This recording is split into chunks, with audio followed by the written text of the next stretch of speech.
పిల్లలు?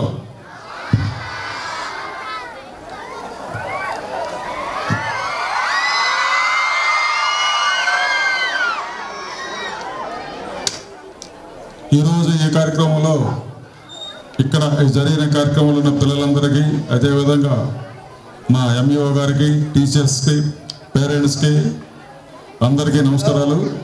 ఇక్కడ మాస్టర్లు చాలా క్రమబద్ధతో మీకు విద్యాబోధన చేస్తున్నారు. అదేవిధంగా ఈ యొక్క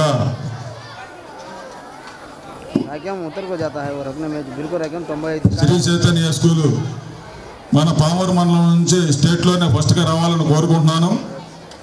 అదేవిధంగా పిల్లలందరూ మీరు బాగా చదువుకొని మీ యొక్క తల్లిదండ్రుల ఆశలను, స్కూల్ విద్యార్థుల ఆశలను నిలుపుకుంటూ, అదేవిధంగా మనం కూడా నెక్స్ట్ ఇయర్కే మనకున్నది ఇంట్లోనే స్టేట్లోకి వచ్చే విధంగా టీచర్స్గా ప్రోత్సాహం చేసి అందరినీ బాగా చదివించాలని కోరుకుంటూ, ఎందుకంటే నేను ఈ ఫీల్డ్లో లేను కాబట్టి ఎక్కువ ఏం మాట్లాడాలో అర్థం కావట్లేదు కాబట్టి ఇంతటితో ముగిస్తున్నాను. Thank you. So much sir.